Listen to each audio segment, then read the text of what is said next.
नमस्कार विद्यार्थी मित्रांनो. महात्मा गांधी विद्या मंदिर संचलित लोकनेते व्यंकटराव हिरे महाविद्यालय पंचवटी नाशिक या महाविद्यालयामार्फत आपणा सर्वांचं हार्दिक स्वागत. मी घोलप जे चिटणीसाची कार्यपद्धती हा विषय जो आहे हा विषय शिकवते.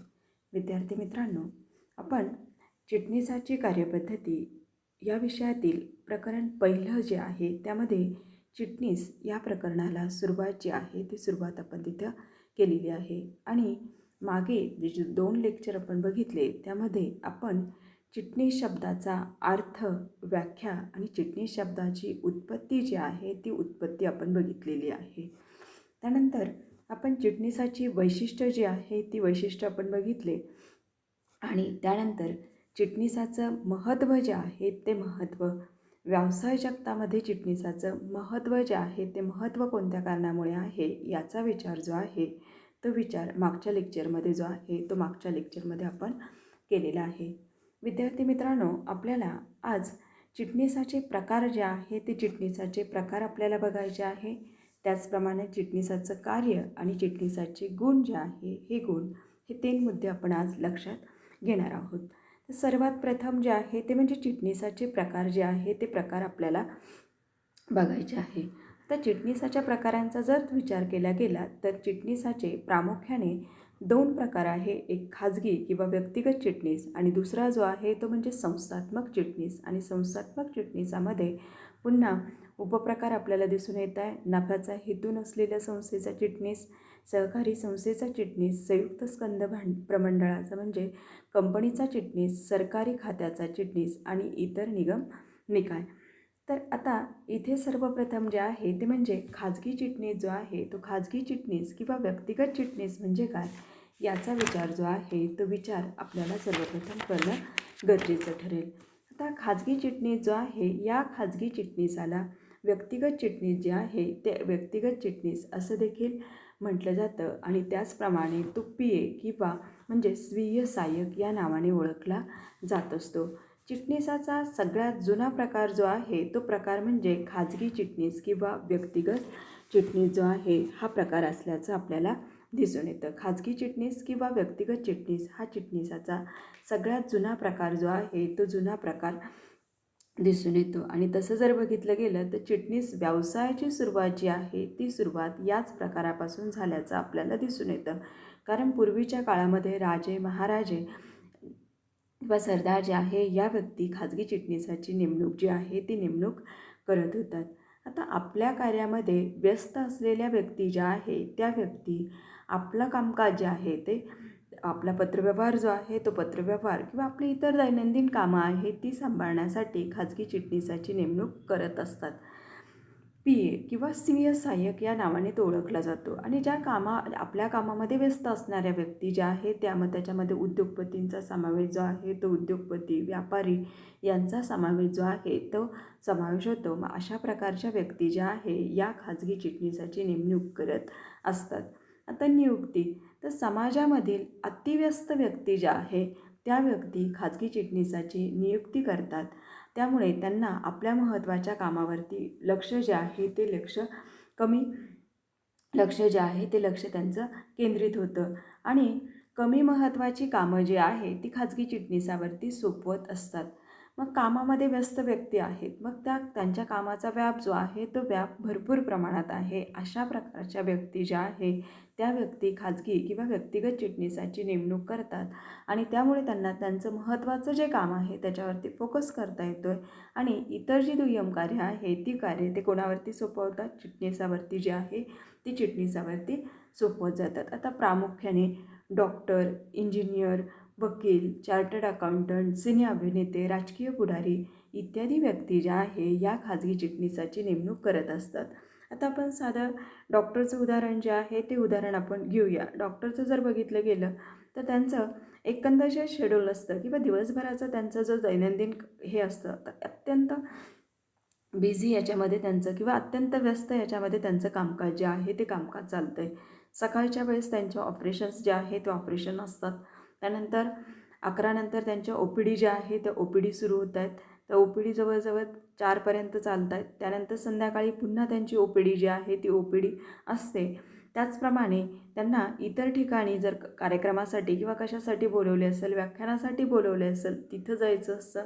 त्याचप्रमाणे त्यांना वेगवेगळं त्यांच्या क्षेत्रामध्ये जे नाविन्य काही आलेलं आहे ते आत्मसात करायचं असतं. मग दिवसभरामध्ये त्यांच्याकडे इतर गोष्टींसाठी वेळ नसतो. मग ते जे आहे तर ते इतर महत्त्वाची कामं जी आहे ती कामं काय करू शकतात, चिटणीसावरती सोपवू शकतात. मग अशा प्रकारे खाजगी व्यक्ती ज्या आहे की खाजगी चिटणीसाची नेमणूक जी आहे ही नेमणूक अतिव्यस्त व्यक्ती ज्या आहे या अतिव्यस्त व्यक्ती खाजगी चिटणीसाची नेमणूक करत असल्याचं आपल्याला दिसून येतं. आता खाजगी चिटणीसाकडे पात्रता जी आहे ती पात्रता त्याच्याकडे विशिष्ट पात्रता जी आहे ती पात्रता असणं आवश्यक आहे. तर त्याबद्दल कोणतीही निश्चित खाजगी चिटणीसाकडे निश्चित कोणतीही पात्रता आवश्यक नाही. म्हणजे खाजगी चिटणीस म्हणून काम करण्यासाठी त्याच्याकडे निश्चित पात्रतेचा उल्लेख जो आहे तो उल्लेख केलेला नाही आणि तशी पात्रता जी आहे ती पात्रता निश्चित केलेल्या नाही. परंतु तो किमान जो आहे तो किमान पदवीधर जो आहे तो पदवीधर असणं आवश्यक असतं आणि त्याचं भाषेवरती प्रभुत्व आणि संगणकाचे ज्ञान जे आहे ते ज्ञान त्याला असणं गरजेचं आहे. भाषेवरती त्याचं प्रभुत्व असलं पाहिजे आणि संगणकाचं ज्ञान जे आहे ते ज्ञान त्याला असणं गरजेचं आहे. दुसरं जे आहे ते म्हणजे संस्थात्मक चिटणीस. संस्थात्मक चिटणीस म्हणजे काय, तर एखाद्या संस्थेने किंवा संघटनेने जर चिटणीसाची नेमणूक केलेली असेल तर त्याला काय म्हटलं जातं आहे, संस्थात्मक चिटणीस जो आहे तो संस्थात्मक चिटणीस असं म्हटलं जातं. आता त्यामध्ये पहिलं जे आपण बघतोय ते म्हणजे नफाचा हेतू नसलेल्या संस्थेचा चिटणीस किंवा नफाविरहित संस्थेचा चिटणीस.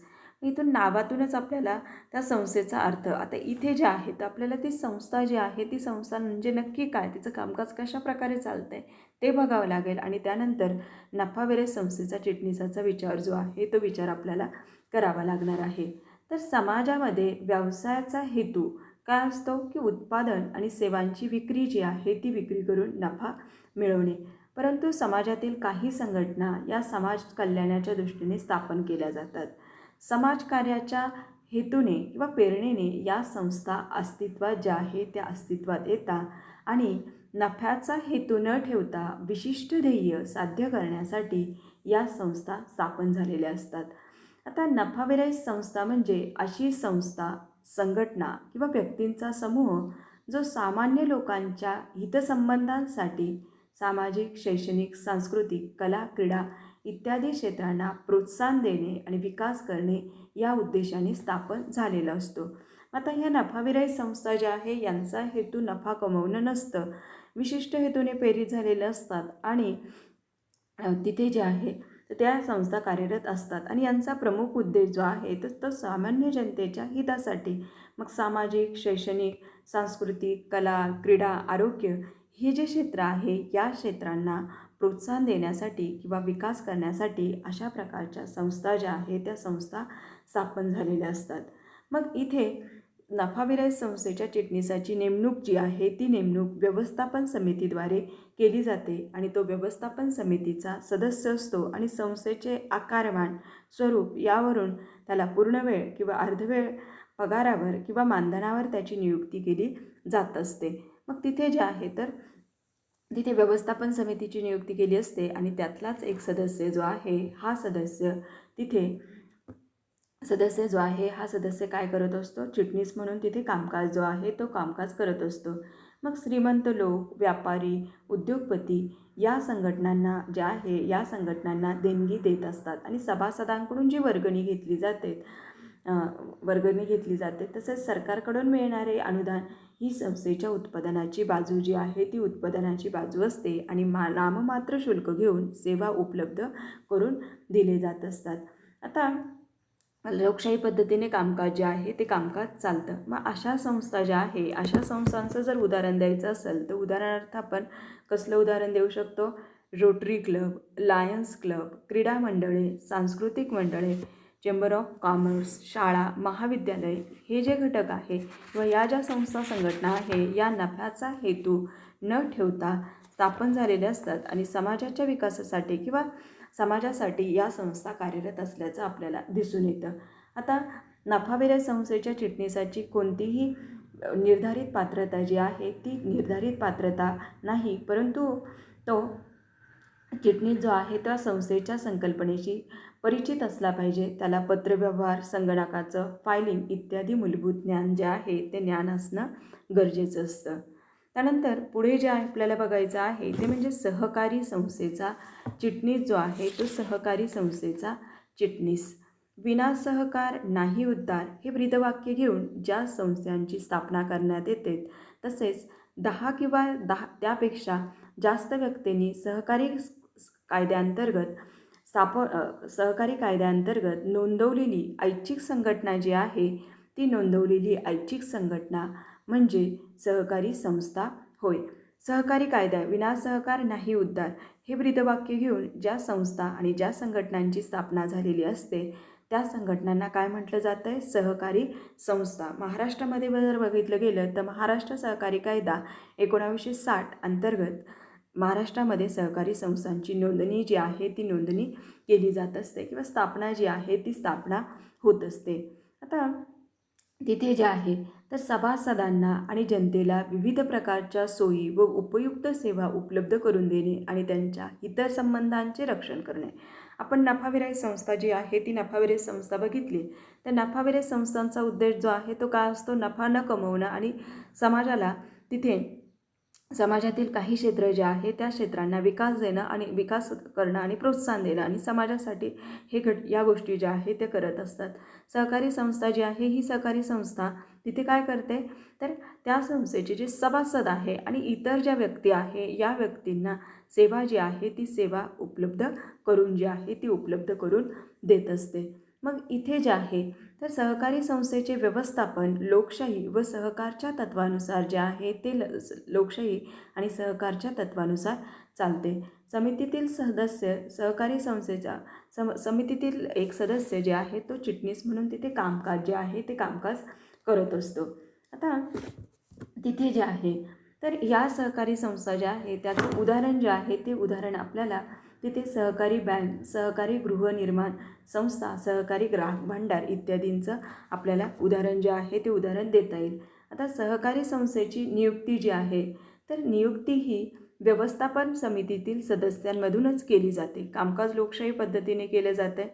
ज्याप्रमाणे नफाविरहित संस्थेमध्ये व्यवस्थापन समिती असते त्याचप्रमाणे इथे सुद्धा व्यवस्थापन समितीची नेमणूक केलेली असते आणि या व्यवस्थापन समितीतील सदस्य तिथे चिटणीस म्हणून त्याची नेमणूक केली जाते आणि तो मानधनावरती कामकाज जो आहे तो कामकाज करत असतो. आणि परंतु सहकारी संस्थेचे आकारमान मोठे असेल तर जर सहकारी संस्थेचे आकारमान मोठे असेल तर तिथे एका स्वतंत्र व्यक्तीची नेमणूक जी आहे ती नेमणूक केली जाते आणि तो संस्थेचा पगारी सेवक जो आहे तो पगारी सेवक असतो. जर संस्थेचं आकारमान छोटं असेल तर व्यवस्थापन समितीतील सदस्य कामकाज बघतोय, अन्यथा ते कामकाज जे आहे ते कामकाज कोण बघतंय? एका स्वतंत्र व्यक्तीची नेमणूक केली जाते आणि तो पगारी सेवक म्हणून तिथे कामकाज जो आहे तो कामकाज करत असतो. त्यानंतर संयुक्त भांडवल प्रमंडळाचा चिटणीस जो आहे तो प्रमंडळाचा चिटणीस म्हणजेच कंपनी या संघटन प्रकाराचा चिटणीस जो आहे तो चिटणीस. संयुक्त भांडवल प्रमंडळ हा मोठ्या प्रमाणावरती व्यवसाय करण्यासाठी स्थापन झालेला आहे. आता तिथे जे आहे संयुक्त भांडवल प्रमंडळ किंवा कंपनी संघटन प्रकार जो आहे तो आपल्याला विस्ताराने पुढे बघायचाच आहे.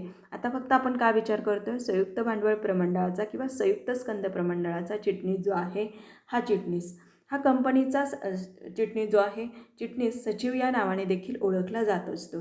तर चिटणीचा मुख्य अधिकारी मानला जातो आणि आधुनिक व्यापार संघटनेमध्ये तो अत्यंत महत्त्वाचा घटक मानला जातो.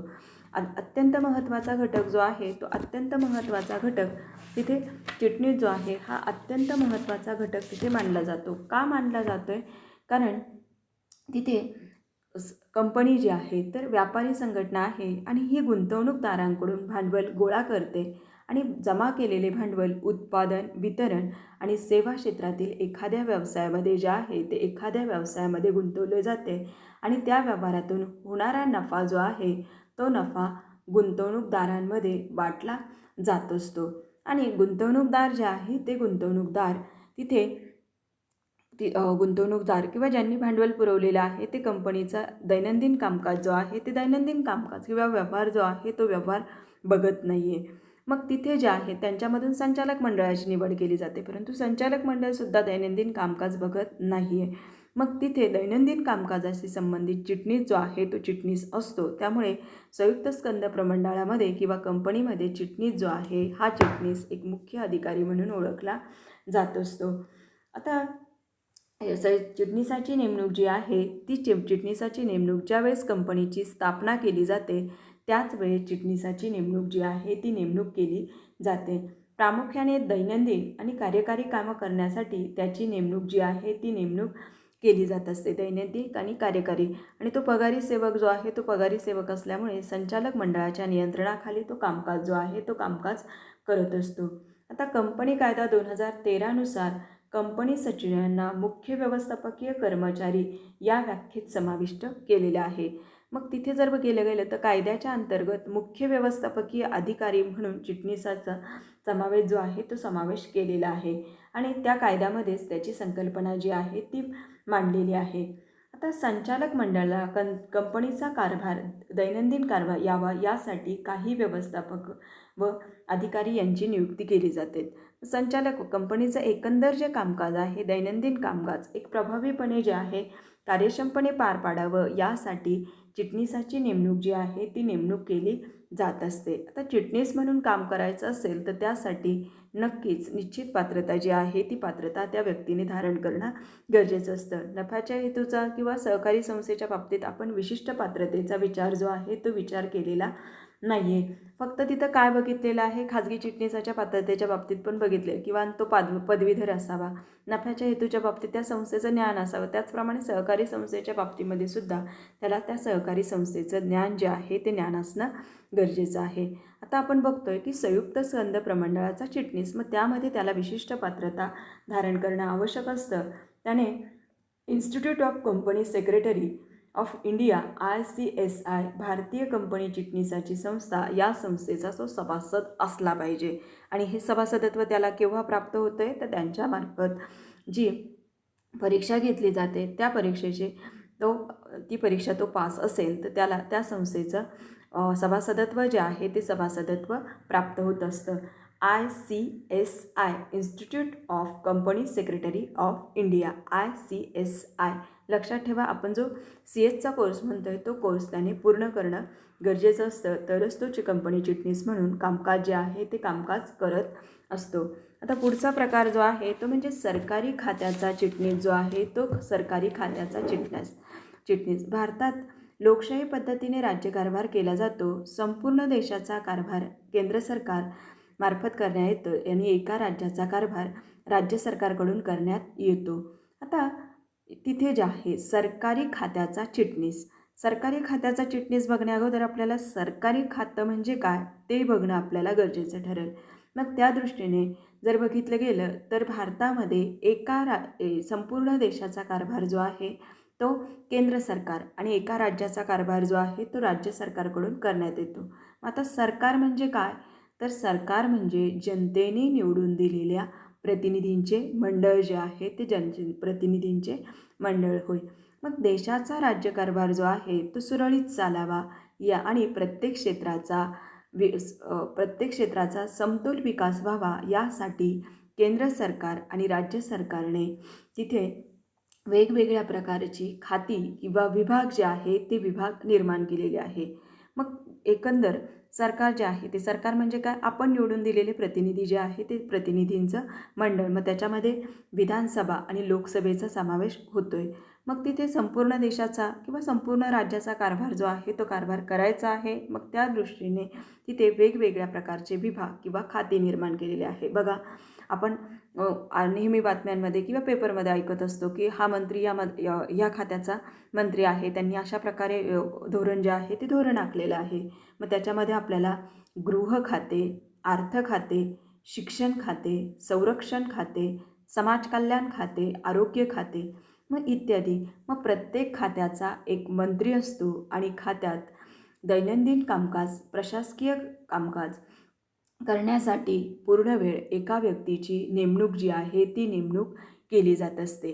मग ह्या खात्यावरती कोणाची नेमणूक केली जाते, मंत्र्याची, आणि त्या मंत्र्याला सहाय्य करण्यासाठी दैनंदिन आणि प्रशासकीय कामकाज करण्यासाठी चिटणीसाची नेमणूक जी आहे ती नेमणूक केली जाते.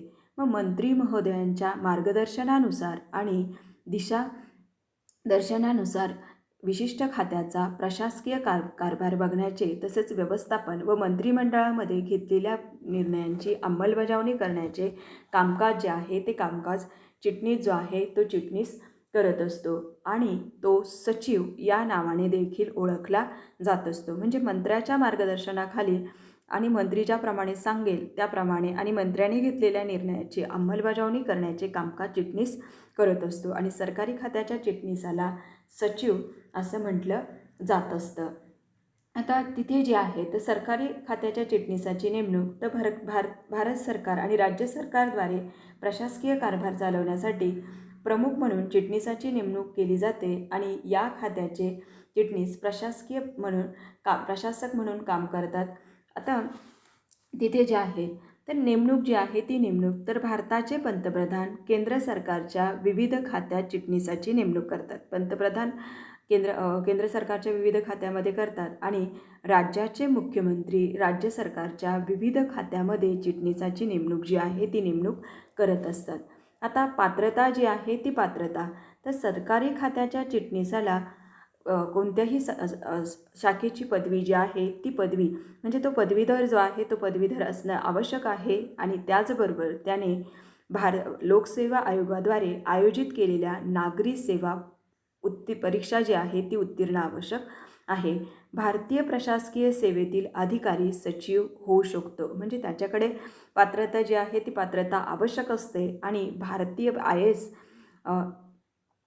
जे आहे तर ती परीक्षा जो आहे ती परीक्षा तो पास असणं तिथं गरजेचं जे आहे ती गरजेचं असणं आवश्यक आहे. IAS इंडियन ॲडमिनिस्ट्रेटिव्ह सर्व्हिस ही परीक्षा जो आहे ती परीक्षा पास होणाऱ्या व्यक्तीची तिथे सरकारी खात्याचा चिटणीस म्हणून नेमणूक जी आहे ती नेमणूक केली जाऊ शकते. मग अशा प्रकारे आपल्याला चिटणीसाचे प्रकार जे आहे ते प्रकार सांगता येतील.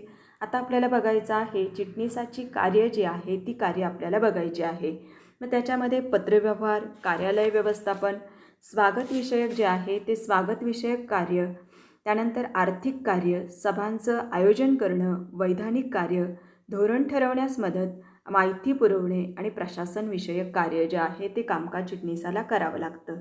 आता पत्रव्यवहार चिटणीसाच्या कामाचं जर स्वरूप बघितलं गेलं तर पूर्वीपासून चिटणीसाला पत्रव्यवहाराचं कामकाज जे आहे ते पत्रव्यवहाराचं कामकाज चिटणीस जे आहे ते कामकाज करत असल्याचं आपल्याला दिसून येतं. मग कार्यालयातील आवक आणि जावक अशा दोन्ही प्रकारचा पत्रव्यवहार जो आहे तो पत्रव्यवहार तो करत असतो. आता तिथे आलेल्या पत्रांना उत्तर देणं, चौकशींना उत्तर पाठवणं, तसंच सरकारी विभागाकडून आलेल्या पत्रांना उत्तर देणं व कागदपत्रांच्या नोंदी जतन करून ठेवणं अशी पत्रव्यवहाराशी संबंधित कार्य जे आहे ती कार्य करत असतो. मग तिथे जे आहेत तर तिथे आवक आणि जावक पत्रव्यवहार जो आहे तो पत्रव्यवहार तो सांभाळत असतो. मग त्याचप्रमाणे पत्रांना उत्तरं देण्यासाठी आपल्या मालकाला किंवा ज्या व्यक्तीने त्याची संस्थेने नियुक्ती केलेली आहे त्यांना तो मदत जी आहे ती मदत करत असतो. म्हणजे एक प्रकारे संस्थेचा पूर्णपणे पत्रव्यवहार जो आहे हा पत्रव्यवहार चिटणीस करत असतो आणि त्या पत्रव्यवहाराशी संबंधित सगळ्या बाबी ज्या आहेत त्या बाबी चिटणीस बघत असतो. त्यानंतर कार्यालयातील प्रमुख अधिकारी या नात्याने कार्यालय व्यवस्थापन चिटणीसाला बघावं लागत असतं. मग कार्यालय कामाची कार्यक्षमता वाढवण्याची जबाबदारी कार्यालय कामाची जबाबदारी वाढवण्याची जबाबदारी चिटणीसाची असते. म्हणजे एकंदर ते कामकाज व्यवस्थित पार पाडून घेण्याची जबाबदारी चिटणीसाची असते. मग त्या दृष्टिकोनातून कर्मचाऱ्यांवरती देखरेख ठेवणं, नियंत्रण ठेवण्याचं कामकाज जे आहे ते कामकाज तो करतो. त्याचप्रमाणे कंपनीच्या हितासाठी विविध उपक्रम जे आहे ते विविध उपक्रम राबवतो. मग त्यामध्ये कर्मचाऱ्यांना प्रशिक्षण देणं, पदोन्नती त्यांना त्यांचं बढती जी आहे ती बढती देणं, एका विभागातून दुसऱ्या विभागात बदली करणं, म्हणजे कामकाज एक व्यवस्थितरित्या किंवा कार्यक्षमरित्या कसं पार पाडेल यासाठी वेगवेगळ्या प्रकारचे उपक्रम जे आहे ते उपक्रम तो राबवत असतो. त्यानंतर स्वागत विषयक कामकाज जो आहे तो कामकाज करणं. मग आपल्या मालकाकडे भेटीला आलेल्या व्यक्तीचे स्वागत करणं, भेटावयास येणाऱ्या व्यक्तीची मालकासोबत भेटीची तारीख, दिवस, वेळ निश्चित करणे आणि भेटायला आलेल्या व्यक्तीची नोंद जी आहे ती नोंद करणं. त्याचप्रमाणे दूरध्वनी जो आहे ते दूरध्वनी म्हणजे फोन जे आहे ते फोन स्वीकारत असतो. मालकाला मालकाला माहिती जी आहे ती माहिती देतो किंवा मालकांशी त्यांची भेट जी आहे ती भेट चिटणीस घरून देत असतो. म्हणजे स्वागतविषयक तिथे ज्या संस्थेमध्ये किंवा संघटनेत त्याची नेमणूक झालेली आहे किंवा एखाद्या व्यक्तीसाठी नेमणूक केलेली आहे, तर त्या व्यक्तीच्या भेटायला आलेल्या व्यक्तींचं स्वागत करण्याचं किंवा त्यांना फोन ज्या व्यक्तींनी केलेला आहे तर त्यांना मालकापर्यंत पोहोचवण्याचं आणि मालकामध्ये आणि त्यांच्यामध्ये संभाषण जे आहे ते संभाषण घडून आणण्याचं कामकाज जे आहे ते कामकाज चिटणीस करत असतो. त्यानंतर आर्थिक कार्याचा जर विचार केला गेला तर चिटणीस बँकेचे सर्व आर्थिक व्यवहार जे आहे ते व्यवहार सांभाळतो. बँकिंग व्यवहाराच्या संदर्भात आवश्यक असलेली सर्व पुस्तकं हाताळतो आणि उत्पादन आणि खर्चावरती देखरेख जी आहे ती देखरेख ठेवत असतो आणि आपल्या मालकास, व्यवस्थापनास, बँकेस व सरकारला माहिती पुरवण्यासाठी मदत जी आहे ती मदत होत असते. मग चिटणीस जो आहे बँकेचे कामकाज जे आहे ते कामकाज सांभाळतोय, उत्पादन खर्च जे आहे त्याच्यावरती देखरेख ठेवतोय आणि सगळ्या बाबींची नोंदी जी आहे ती नोंदी ठेवत असतो. सभांचं आयोजन तिथे जे आहे तर चिटणीस सभांचं आयोजन करत असतो.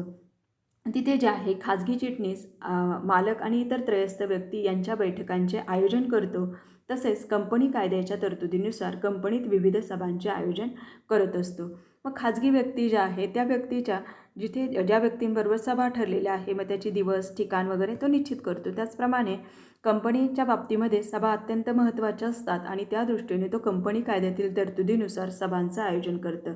मग त्याच्यामध्ये वार्षिक सर्वसाधारण सभा, विशेष सर्वसाधारण सभा, मग ह्या सभा ज्या आहे ह्या सभा आयोजित कराव्या लागतात आणि त्यासाठी कायद्यातील तरतुदींची पूर्तता करावी लागत असते. मग त्या दृष्टीने चिटणीस जो आहे हा चिटणीस सभा चालू असताना, सभा सुरू होण्यापूर्वी आणि सभा संपल्यानंतर कामकाज करत असतो. मग त्याच्यामध्ये कार्यक्रम पत्रिका तयार करणं, सभे चालू असताना नोंदी ठेवणं, योग्य ती माहिती उपलब्ध करून देणं, त्यानंतर सभेमध्ये घेतलेल्या निर्णयाची अंमलबजावणी करणे आणि सभेचा वृत्तांत जो आहे म्हणजे सभेचं इतिवृत्त जे आहे ते इतिवृत्त लिहिण्याचं कामकाज तो करत असतो. वैधानिक कार्य म्हणजेच तिथे कायदेशीर कार्य, तर चिटणीसाला विविध प्रकारची कायदेशीर कार्य करावी लागते. मग त्यामध्ये प्रामुख्याने तो ज्या संस्थेशी संबंधित आहे तर त्या संस्थेला लागू असलेल्या कायदा जो आहे त्या कायद्यातील सर्व कायदेशीर तरतुदींची पूर्तता जी आहे ती पूर्तता तो करत असतो. त्याचप्रमाणे आयकर कायदा, मुद्रांक कायदा, दुकानं कायदा, GST कायदा इत्यादी कायद्याचे पालन त्याला करावे लागतं. सगळ्यात महत्त्वाचं म्हणजे काय, ज्या संघटनेमध्ये त्याची नेमणूक केलेली आहे तर ती संघटना ज्या कायद्याअंतर्गत स्थापन झालेली आहे किंवा ज्या कायद्यातील नियम तिला लागू होत आहेत त्यातील पूर्तता जी आहे ती पूर्तता चिटणीस करत असतो. त्यानंतर धोरण ठरवण्यास मदत जी आहे ती धोरण ठरवण्यास मदत, विशिष्ट विषयाबद्दलची सर्वसाधारण माहिती आणि संख्यात्मक माहिती गोळा करणे संस्थेच्या हितासाठी महत्त्वाचं असतं. आता कोणताही निर्णय जर घ्यायचा असेल तर त्या निर्णयासाठी विशिष्ट माहिती जी आहे त्या विषयाबद्दलची सर्वसाधारण माहिती आणि त्याचबरोबर संख्यात्मक आकडेवारी जी आहे ती अत्यंत महत्त्वपूर्ण असते आणि त्याच्या आधारे निर्णय घेतला जात असतो आणि संस्थेचं धोरण जे आहे ते धोरण निश्चित केलं जात असतं. मग उचित निर्णय निश्चित करण्यासाठी व घेण्यासाठी चिटणीस मदत करत असतो. मग तो कशा प्रकारे मदत करतोय, तो वेगवेगळ्या प्रकारची आकडेवारी जी आहे ती आकडेवारी आणि माहिती जी आहे ती माहिती तो गोळा करून ठेवतो आणि त्यामुळे धोरणात्मक निर्णय जो आहे तो धोरणात्मक निर्णय तिथे व्यवस्थापनाला घेणं सोपं जात असतं. त्यानंतर माहिती पुरवणं, मग चिटणीस जो आहे तो चिटणीस व्यवस्थापनाशी संबंधित असलेल्या विविध विभागांची अचूक माहिती पुरवतो. त्याचबरोबर संचालक मंडळ, बँका, सहकारी विभाग, भागधारक आणि कर्मचाऱ्यांना आवश्यक असणारी माहिती पुरवण्याचे देखील कामकाज चिटणीसाला करावे लागत असतं. माहिती पुरवणं, चिटणीस दैनंदिन कामाशी निगडीत आहे. व्यवस्थापन तो जो आहे ते कार्यालय व्यवस्थापन तो बघतोय. प्रशासकीय अधिकारी आहे, त्यामुळे तिथे संस्थेबाबतची किंवा त्या व्यक्तीबद्दलची सगळी माहिती त्याला असते आणि योग्य प्रत्येक विभागाशी तो संबंधित असतो. त्यामुळे त्या विभागासंबंधी माहिती जी आहे ती माहिती पुरवण्याचं कामकाज जे आहे ते कामकाज चिटणीस करत असतो. त्यानंतर प्रशासनविषयक कार्य, प्रशासकीय अधिकारी जरी तो पगारी सेवक असला तरी प्रशासकीय अधिकारी या नात्याने कामकाज करत असतो. मग त्या अनुषंगाने त्याला कर्मचाऱ्यांची नियुक्ती करणं, कार्यालयीन कामकाजाचं वाटप करणं, कामावर देखरेख ठेवणं, कर्मचाऱ्यांना प्रशिक्षण देणं, त्यांची बढती करणं इत्यादी प्रशासकीय कामं तयार करावी लागतात. आणि वैधानिक पुस्तकं जी आहे ती स्वतःच्या ताब्यात व्यवस्थित जी आहे ती वैधानिक पुस्तकं, कारण ती कधी तपासणीसाठी मागितली जाऊ शकतात आणि त्या दृष्टीने त्याने तयार असलं पाहिजे. त्यामुळे ती पुस्तकं व्यवस्थितरित्या ठेवण्याचं कामकाज जे आहे ते कामकाज चिटणीसाला करावं लागत असतं. आता आपल्याला बघायचं आहे चिटणीसाचे गुण. आता चिटणीसाचे गुण बघत असताना मी सांगते की आपल्यालासुद्धा दैनंदिन जीवनामध्ये या गुणांची आवश्यकता जी आहे या गुणांची आवश्यकता असल्याचं आपल्याला दिसून येतं. चिटणीसाकडेच गुण असणं गरजेचं आहे की नाही, तर आपलंही कामकाज किंवा आपणही एक व्यवस्थित हे असणं गरजेचं असतं. मग त्या दृष्टीने हे गुण आपल्याकडे देखील असणं गरजेचं आहे. आता हे गुण जे दिलेले आहे हे गुण आपल्याला आपल्या दैनंदिन परिचयातील आहे. पहिलं, अचूकता, जुळवून घेण्याची वृत्ती, सहकार्य, नम्रता, पुढाकार, नेतृत्वशक्ती, निष्ठा, व्यवस्थितपणा, आकर्षक व्यक्तिमत्व, ज्ञानपिपासू, वक्तशीरपणा, योग्य निर्णय, मुत्सद्दीपणा अशा प्रकारचे गुण चिटणीसाकडनं असणं आवश्यक आहे. कारण त्याच्या कामाचं स्वरूप जे आहे ते स्वरूप जर आपण बघितलं तर त्या दृष्टीने चिटणीस जो आहे तो एक कंपनीतील एक मुख्य अधिकारी म्हणून ओळखला जातो आहे. प्रशासकीय अधिकारी आहे आणि त्याच्यावरती मोठी जबाबदारी जी आहे ती मोठी जबाबदारी असते. त्यामुळे चिटणीसाकडे हे गुण असणं गरजेचं आहे. तर त्यामध्ये पहिलं जे आहे ते म्हणजे अचूकता. अचूकता म्हणजे आपण काय सांगू शकू की बिनचूकपणा, कोणतीही चूक न करता कामकाज जे आहे ते कामकाज करणं होय. मग चिटणीसाच्या अंगी जो आहे हा गुण असणं गरजेचं आहे. मग तिथे चिटणीसाने कोणतंही काम बिनचूकपणे केलं पाहिजे. मग पत्रव्यवहार करताना भाषेच्या, व्याकरणाच्या, लिखाणाच्या चुका करू नये. कारण चिटणीस जो आहे हा चिटणीस तिथे प्रतिनिधी म्हणून कामकाज जे आहे ते प्रतिनिधी म्हणून कामकाज करतो आहे. त्यामुळे तिथे त्याने पत्रव्यवहार करताना किंवा तिथे जे आहे तर पत्रव्यवहाराच्या बाबतीमध्ये भाषेच्या आणि व्याकरणाच्या चुका करू नये. आणि सगळ्यात महत्त्वाचं म्हणजे हिशोब पुस्तके सांभाळताना आकड्याच्या चुका करू नये. हिशोब तपासताना आकडेवारी जी आहे तर आकडेवारीमध्ये बघा एखादा शून्य कमी जास्त झाला तर किती गोंधळ होऊ शकतो हे आपल्यालाही माहिती आहे. त्यामुळे चिटणीसाकडे अचूकता हा गुण जो आहे तो गुण असणं गरजेचं आहे. त्यानंतर जुळवून घेण्याची वृत्ती जी आहे ती जुळवून घेण्याची वृत्ती चिटणीसाकडे असली पाहिजे. आता जुळवून घेण्याची वृत्ती जी आहे तर जुळवून घेण्याची वृत्ती म्हणजे आपल्याला तिथे काय सांगता येईल तर दुसऱ्याची नाराजी न घेता किंवा दुसऱ्यामध्ये उदासीनतेची भावना निर्माण न करता तिथे जे आहे तर तिथे जे आहेत तर जुळवून घेण्याची वृत्ती, तर दुसऱ्याची नाराजी न घेता किंवा तिथे जर बघितलं गेलं तर बदलची जी परिस्थिती आहे त्या परिस्थितीला तिथे तडजोड जी आहे ती तडजोड करणं किंवा स्वतःमध्ये बदल जो आहे तो बदल करणं. म्हणजे इथे जर बघितलं गेलं तर जुळवून घेण्याचे आपल्याला त्या परिस्थितीशी जुळवून घेता आलं पाहिजे. मग तिथे आपल्याला समोरच्याला नाराज जे आहे ते नाराजही करायचं नाही किंवा तिथं जे आहे तर त्याच्यामध्ये उदासीनतेची भावना जी आहे ती भावना देखील आपल्याला निर्माण न करता जी परिस्थिती आहे ती बदलती परिस्थितीमध्ये आपल्याला तडजोड जी आहे ती तडजोड किंवा स्वतःच्या वृत्तीमध्ये बदल जो आहे तो बदल करणं गरजेचं असतं. आता बदलत्या परिस्थितीनुसार तडजोड करणं किंवा स्वतःच्या कृतीमध्ये बदल जो आहे तो बदल करणं. इथे जर बघितलं गेलं तर परिस्थितीशी जर जुळवून घेतलं नाही तर त्याचं काय नुकसान होतं हे आपल्याला माहिती आहे. आत्ता जर बघितलं गेलं तर तिथे आपणसुद्धा परिस्थितीशी बदलून जे आहे ते परिस्थितीशी जुळवून घेण्याचा प्रयत्न जो आहे तो प्रयत्न आपण तिथे करतो आहे. मग तशा प्रकारची वृत्ती जी आहे ती वृत्ती चिटणीसामध्ये असणं आवश्यक असतं. कारण सरकारी धोरण बदलतं आहे, व्यवस्थापकीय धोरण बदलतं आहे आणि संस्थेतील परिस्थिती जी आहे ती परिस्थिती बदलत असते. आणि त्यामुळे साहजिकच चिटणीसाच्या कामामध्ये आणि जबाबदाऱ्यांमध्ये बदल होतो. त्यामुळे चिटणीसाने बदलत्या परिस्थितीशी जुळून जे आहे ते जुळून घेतलं पाहिजे. आणि ते जुळून घेत असताना त्याने बाकी सगळ्या घटकांचा विचार जो आहे तो विचार तिथं करणं गरजेचं आहे. त्यानंतर सहकार्य म्हणजे दुसऱ्याला मदत जी आहे ती मदत, इतरांना मदत करण्याची तयारी.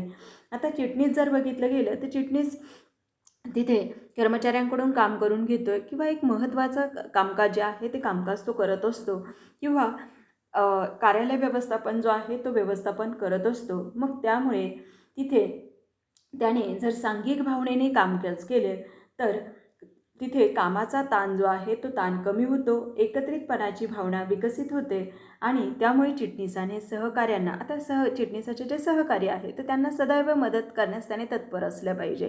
मग एक प्रकारे त्याच्यामुळे त्यांच्यावरती कामाचा जो ताण आहे तो ताण कमी होतो आणि सहकार्याची वृत्ती असेल तर आपलेपणाची भावना जी आहे ती भावना निर्माण होत असते. आता नम्रता म्हणजे एखादी मुलगीचं नाव म्हणून नम्रता आपण बघत नाही हां. नम्रता म्हणजे तिथे आपल्याला काय सांगता येईल, सौजन्यशील वर्तन जे आहे ते सौजन्यशील वर्तन. मग चिटणीसाचं वर्तन जे आहे ते सौजन्यशील असणं गरजेचं असतं, कारण वेगवेगळ्या व्यक्तींबरोबर व्यवहार करताना चिटणीसाला सौजन्याने जे आहे ते सौजन्याने म्हणजे नम्रताने वागावे लागते. कारण चिटणीस हा प्रतिनिधी म्हणून काम करतोय, त्यामुळे संस्थेची किंवा संघटनेची चांगली प्रतिमा जी आहे ती प्रतिमा निर्माण करण्यासाठी त्याने नम्रता हा गुण जो आहे तो गुण अंगीकारणं आवश्यक आहे. आता नम्रता जी आहे सौजन्यपूर्ण वागल्यानंतर किंवा सौजन्यता हा गुण जर असेल तर त्याचा नेहमीच चांगला फायदा जो आहे तो फायदा होत असतो. त्यामुळे चिटणीसाने तो गुण जो आहे तो गुण अंगीकारणं आवश्यक असतं. आता पुढचं जे आहे ते म्हणजे पुढाकार म्हणजे काय, स्वेच्छेने काम करण्याची, स्वतःच्या इच्छेने काम करण्याची वृत्ती जी आहे ती वृत्ती.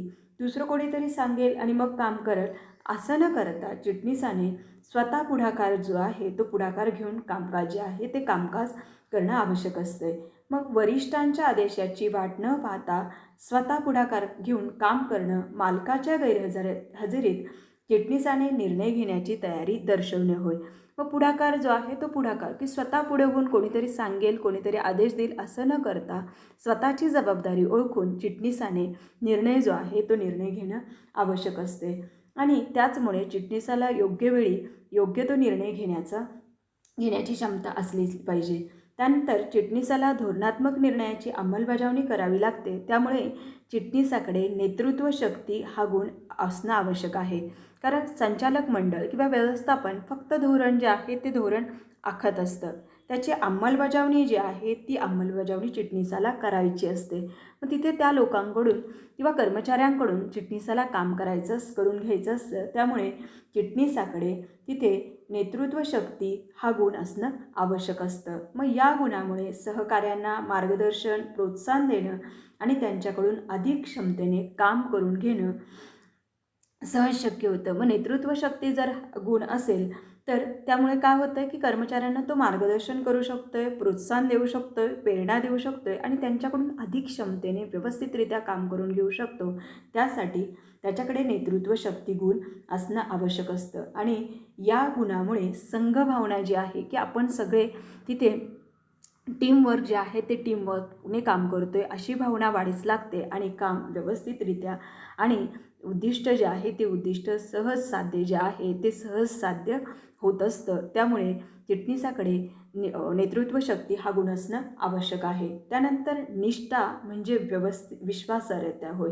आता चिटणीसाच्या कामाचं स्वरूप जे आहे तर चिटणीस जो आहे तर त्या चिटणीसाची निष्ठा किंवा विश्वासार्हता जी आहे ती विश्वासार्हता अत्यंत महत्त्वाची मानली जाते. कारण चिटणीसाच्या कामाचं स्वरूप जे आहे ते स्वरूप कसं आहे, गोपनीय कामाचं स्वरूप गोपनीय असतं. मग संस्थेचा विश्वासू अधिकारी म्हणून त्याने ती माहिती गोपनीय ठेवली पाहिजे. संस्थेचा विश्वासू अधिकारी या नात्याने त्याने ती माहिती गोपनीय ठेवली पाहिजे. त्याने ती त्रयस्थ व्यक्तीकडे उघड करू नये. म्हणजेच तो आपल्या संस्थेबद्दल निष्ठावंत जो आहे तो निष्ठावंत असला पाहिजे आणि संस्थेच्या उद्दिष्टांना त्याने प्राधान्य जे आहे ते प्राधान्य दिलं पाहिजे. आपण मागेच बघितलेलं आहे की गोपनीय स्वरूपाचं काम जे आहे ते काम त्याच्याकडे असतात. आणि जर बघितलं गेलं तर संस्थेतील वरिष्ठ व्यवस्थापनाशी तो संबंधित असतो. त्याचप्रमाणे सर्व निर्णय धोरणं त्याला माहीत असतात. त्यामुळे त्याने त्याची इतरांकडे वाच्यता करू नये आणि तो संस्थेप्रती तो निष्ठावान जो आहे तो निष्ठावान असणं गरजेचं असतं. त्यानंतर व्यवस्थितपणा.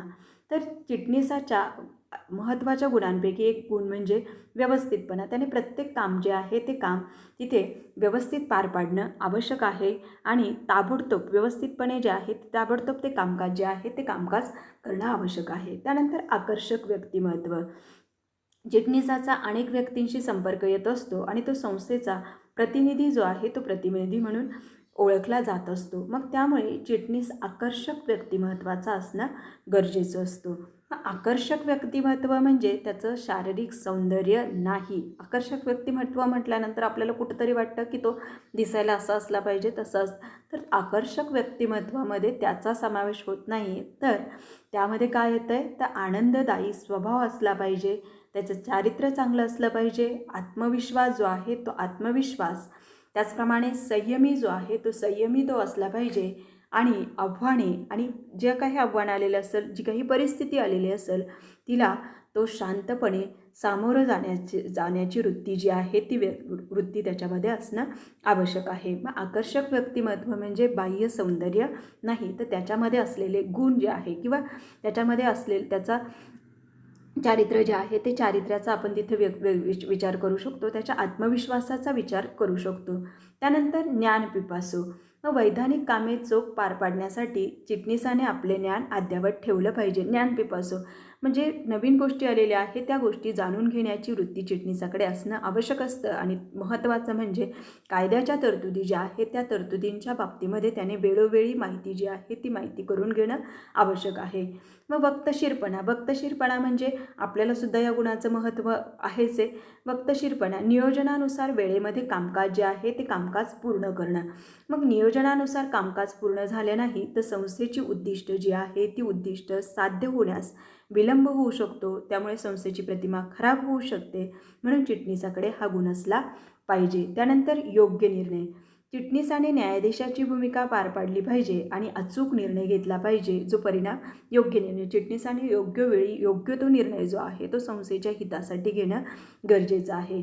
आणि त्यानंतर मुत्सद्दीपणा म्हणजे योग्य ठिकाणी योग्य वेळी योग्य गोष्ट करणं. म्हणजे तिथे जे आहे तो दुसऱ्याची नाराजी न घेता किंवा दुसऱ्याचं मन न दुखवता तिथे जे आहे आपलं म्हणणं जे आहे ते म्हणणं मांडणं किंवा योग्य वेळी ती योग्य गोष्ट करणं म्हणजे मुत्सद्दीपणा.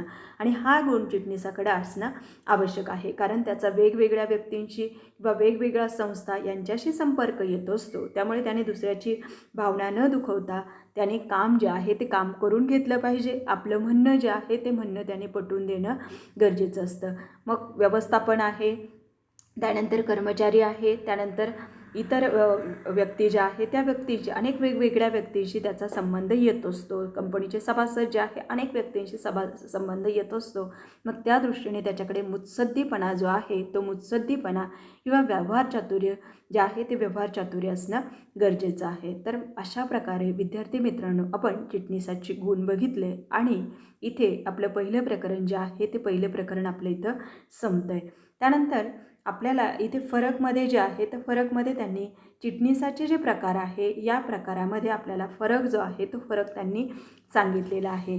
मग तिथे कार्य, त्यानंतर हेतू, नेमणूक, कायदेशीर दर्जा, पात्रता, स्थान, अधिकार, कर्तव्य, नेमणुकीची सक्ती, त्यानंतर मानधन किंवा मोबदला या मुद्द्यांच्या आधारे चिटणीसाचे एकूण जे 5 प्रकार आपण बघितले त्यामध्ये त्यांनी फरक स्पष्ट करा जो आहे तो फरक स्पष्ट करा आपल्याला सांगितलेला आहे. आता इथे जर बघितलं गेलं तर आपण सगळं प्रथम जे आहे ते प्रथम आपण चिटणीस शब्दाची उत्पत्ती बघितली. त्यानंतर चिटणीसाचा अर्थ आणि व्याख्या जो आहे ती व्याख्या आपण बघितलं. त्यानंतर व्याख्याच्या नंतर आपण चिटणीसाची वैशिष्ट्य आणि महत्त्व बघितले. त्यानंतर चिटणीसाचे प्रकार जे आहे ते प्रकार आपण बघितले. आणि सगळ्यात शेवटी जे आहे ते आपण चिटणीसाचे कार्य जे आहे ते कार्य आणि सगळ्यात शेवटी चिटणीसाचे गुण जे आहे त्या गुणांचा विचार जो आहे ते विचार आपण इथं केलेला आहे. अशा प्रकारे इथे आपलं हे प्रकरण जे आहे ते प्रकरण संपतं आहे. धन्यवाद विद्यार्थी मित्रांनो.